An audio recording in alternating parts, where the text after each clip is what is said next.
نہیں جانتے، اگر بات کسی کو کرنی ہے تو وہ بعد میں بات کر سکتا ہے کہ آپ سب کو جواب دینا ہے۔ دوبارہ ہو سکتا ہے ابھی جو حالات چل رہے ہیں، ہو سکتا ہے دوبارہ مجھے یہاں پر جمعہ کے خطاب کی پرمیشن نہ ہو، اس سے کوئی فرق نہیں پڑتا ہے۔ بات یہ ہے کہ حق پر قائم رہنا یہ سب سے اہم چیز ہے۔ حق پر اگر قائم ہے تو یہ اللہ کی بہت بڑی نعمت ہے۔ ابھی ایک اعلان ہوا کہ امین القادری صاحب آنے والے ہیں اور بیان میں جائیں، ثواب ادارے حاصل کریں۔ آپ مجھے جواب دیں، میرا سوال آپ سے ہے، میرا سوال آپ سے ہے کہ طاہر القادری کو کون کون جانتا ہے؟ ہاتھ اٹھائے، آج بات ہو ہی جائے۔ طاہر القادری کو کون کون جانتا ہے؟ اچھا آدمی ہے، آپ بھی جانتے ہیں نا، کافر ہے نا، اس پر کفر کا فتویٰ ہے طاہر القادری۔ شاید آپ کو پتا نہیں ہوگا اس لیے آپ انجانے میں اس طرح اعلان کر دیتے ہیں۔ مؤذن صاحب، معاملہ یہ ہے کہ آنکھ بند ہو جائے گی، اللہ کی بارگاہ میں سب کو جواب دینا ہے۔ ہماری مساجد جو ہیں وہ ایمان عقیدے کی حفاظت کا ذریعہ ہے۔ صرف یہ کہ لوگ راضی ہو جائے، مجمع زیادہ ہو جائے، ہر ایک کی نظر میں مقبول بن جائے، یہ زندگی اللہ نے عطا فرمائی ہے، اور ہر ایک کی نظر میں مقبول ہونے کے لیے نہیں بلکہ اللہ و رسول کی رضا کے لیے عطا فرمائی ہے۔ تو ابھی یہ سوال جو اعلان ہوا، میرا دل یہ کہتا ہے کہ اگر مؤذن صاحب بھی اس حقیقت کو جان لیتے تو شاید یہ اعلان نہیں کرتے۔ طاہر القادری کون ہے کہ جس نے پیس کانفرنس کی، اور مسجد کے ذمہ دار بھی سنے، مسجد کے عہدے دار بن جانا یہ آسان ہوتا ہے اور ذمہ داریاں نبھانا یہ مشکل ہوتا ہے، اور ہر کسی سے میدان محشر میں بھی یہ جو کھڑا ہوا نا برداشت نہیں کر پایا کہ کل میدان محشر میں مجھ سے سوال کیا گیا کہ تو عالم بن کے گھوم رہا تھا نا، تو لوگ تجھے مولانا کہتے تھے، تیرے سامنے یہ اعلان ہو رہا ہے کہ جا کر ثواب حاصل کریں، جس کو سننا گناہ ہے، تو میں خاموش کیوں رہوں؟ اس لیے کہ ہر مہینے میں ایک جمعہ میں خطاب کرنے کے لیے ملے۔ یہ بزنس تھوڑی ہے، یہ بزنس تھوڑی ہے۔ یہ مساجد جو ہے وہ لوگوں کے ایمان عقیدے کی حفاظت کا ذریعہ ہے۔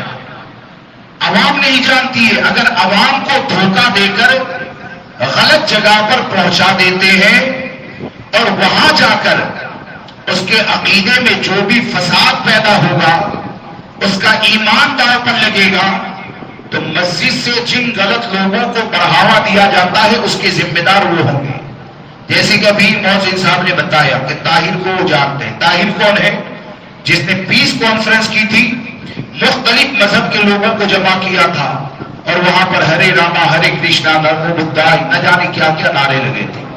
اس کے علاوہ طاہر وہ ہے، اس کے علاوہ طاہر وہ ہے کہ جو اشرف علی تھانوی، رشید گنگوئی، خلیل امبیڈوی، قاسم نانوتوی، ان کی گستاخیوں کو جاننے کے بعد بھی ان کو کافر نہیں سمجھتا اور ان کے پیچھے نماز کو جائز بھی کہتا ہے۔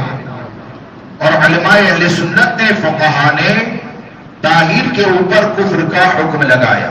اب آپ مجھے بتائیں کہ طاہر کی ان خباثتوں کو جاننے کے بعد بھی جو طاہر کا فالوورز ہوگا وہ مر جائے تو اس کی قبر پر تم فاتحہ پڑھنے جاؤ گے؟ ارے بولیے، ہاتھ اٹھا کر بولیے، نہیں جائیں گے نا؟ یہ اپنے دل سے سوال کریں، نہیں جائیں گے۔ لیکن کون گیا؟ امین مالیگاوی گیا۔ کون گیا؟ پروف جس کو دیکھنا ہے دیکھ لے۔ اب یہ کہ صرف سوشل میڈیا پر بھیڑ ہوتی ہے، لوگ بہت زیادہ فالوورز ہیں، چرب زبانی ہے، اس لیے لوگ چلے جائیں گے۔ تو آپ مجھے بتائیں کہ جو بن حاجی کی قبر پر فاتحہ پڑھیں، جس کے ایمان پر سوال ہے، اس کو مسلمان نہیں بلکہ رحمت اللہ علیہ کہیں، اور وہ تمہارے شہر میں آ جائے تو صرف اس لیے کہ سنی دعوت اسلامی کے بینر تلے ہیں تو لوگوں کو آپ دعوت دیں کہ جاؤ جا کر بھیڑ جمع کرو، اس کا ذمہ کون لے گا؟ اس کا ذمہ کون لے گا؟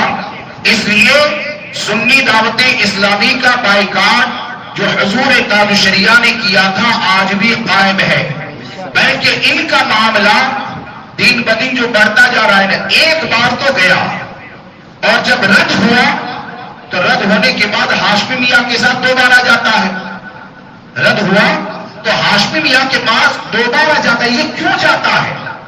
یہ اتنے بے باک اور آوارہ کیوں ہو گئے؟ وجہ یہ ہے کہ قوم جب حق کو نہیں پہچانے گی اور غلط لوگوں کا ساتھ نہ چھوڑے اور ایسے لوگوں کے وہاں بھیڑ جب جمع کرتے رہتے ہیں نا، تو ان کو یہ لگتا ہے کہ ہمارے پیچھے تو اتنی بھیڑ ہے، ان کے پیچھے کون ہے؟ اس بات کو یاد رکھ کر چلے کہ جس کے عقیدے میں فساد پیدا ہو جائے، اس کے لاکھوں فالوورز بھی ہو جائے نا، تو یہ دنیا میں طاقت ہے۔ گنڈا گردی یہاں پر کریں گے، سوشل میڈیا پر ہنگامہ یہاں پر کریں گے، لیکن میدان محشر میں ایک بھی گنڈا کام آنے والا نہیں ہے۔ میدان محشر میں اگر نجات کا ذریعہ بنے گا تو متقیوں سے محبت کرنا یہ نجات کا ذریعہ بنے گا۔ اس لیے میں ذمہ داروں سے بھی کہتا ہوں کہ اعلان ہونے سے پہلے کم سے کم اتنا سوچیں، کم سے کم اتنا سوچیں کہ کل میدان محشر میں تم سے سوال ہوا کہ جمعہ کے نمازی منہاجی کی قبر پر فاتحہ پڑھنے والوں کے پاس گئے، وہ نہیں جانتے تھے، تم نے کیوں اعلان کیا؟ تو اللہ کی بارگاہ میں کیا جواب دو؟ اپنی ذمہ داریوں کے بارے میں سوچیں، اور مؤذن صاحب سے بھی ان سے اچھے تعلقات ہیں۔ گزارش یہ ہے، یہ کوئی چندے کا، فالوورز کا، ذاتی دشمنی کا میٹر نہیں، ہمارا ذاتی مسئلہ کیا ہے؟ ہاں ایسا تھوڑی کہ مین مالیگاؤں پیدا ہوا 1 سال کا تھا اور رد شروع ہو گیا، ایسا تھوڑی ہے، کیا تب جا کر رد ہوتا ہے۔ لہذا اس مسجد کو، یعنی میں یہ سمجھتا ہوں کہ میں اپنے لیے، حقیقت ہے کہ مسلک اعلیٰ حضرت فاضل بریلوی رضی اللہ تبارک و تعالیٰ کے مطابق چلنے والی مسجد ہے، تو ہم اپنی کمزوریوں کو دور کریں، کوئی سپورٹ کریں یا نہ کریں، یہاں سے ہر کام ایسا ہونا چاہیے، بلکہ ہماری تمنا تو یہ ہے کہ ہر سنی مسجد سے کام ایسا ہونا چاہیے جو لوگوں کی مرضی کے مطابق نہ ہو، شریعت کے مطابق ہو۔ ہر مسجد سے ایسے کام ہونا چاہیے، ورنہ آپ فساد پیدا کریں گے تو آدمی اگر اکیلا ہو اور حق پر ہے نا، تو اس کو آپ کیا نقصان کر پائیں گے؟ زیادہ سے زیادہ دنیا سے مٹا سکتے ہیں، قبر میں نقصان نہیں کر سکتے ہیں، زیادہ سے زیادہ دنیا میں پریشان کر سکتے ہیں، میدان محشر میں پریشان نہیں کر سکتے ہیں۔ بتائیے امین مالیگاوی کے بیان میں جانا چاہیے؟ بولیے بولیے، نہیں جانا چاہیے نا؟ سنی دعوت اسلامی کے پروگرام میں جانا چاہیے؟ مولانا شاکر یہ تمام چیزوں کو، خرافات کو جانتے ہیں، صرف یہ کہتے ہیں ہم کیا کریں، ہم کیا کریں۔ میرا سوال یہ ہے کہ تم منبر رسول پر بٹھاتے ہو، قوم کا رہبر بنا کر بٹھاتے ہو، وہ آدمی جو ایسا بھیڑیا ہو چکا ہے کہ نہ جانے کتنے لوگوں کے دین کو برباد کرتا ہے، ایسے آدمی کو قوم کا رہبر بنا کر بٹھاؤ گے تو کیا اس بنیاد پر مولانا شاکر کو چھوڑ دیا جائے گا کہ یہ تو بہت بڑے امیر پائے جاتے ہیں، یہ تو ایک بہت بڑی تنظیم چلاتے تھے؟ ارے جتنے بھی افراد جمع کرو گے وہ طاقت یہاں پر ہوتی۔ اگر واقعی میں قوم کی رہبری کرنا چاہتے ہیں تو اپنے جرموں سے اعلانیہ توبہ کریں اور ایسے بنے کہ امام اہل سنت کے اس شعر پر عمل کریں، انہیں جانا انہیں مانا، نہ رکھا غیر سے کام، للہ الحمد میں دنیا سے مسلمان گیا۔ تو گزارش یہ ہے کہ ایسے اعلان یہاں پر نہ ہونے دیں۔ کرنے سے پہلے ہمارے اوپر اعلان کرنا واجب نہیں ہے، اگر کوئی میرا بھی اعلان نہ کرے نا، اگر میری چٹھی آئے اور آپ نے اعلان نہ کیا تو آپ پر واجب نہیں ہے کہ میرا اعلان کریں، آپ پر واجب یہ ہے کہ جس کا اعلان کرتے ہیں تو اسی کا اعلان کریں کہ جس کے قریب جا کر لوگ دین سے قریب ہو جائے، لوگ شریعت کے پابند بن جائے۔ اللہ ہم سب کو عمل کی توفیق دے۔ السلام علیکم۔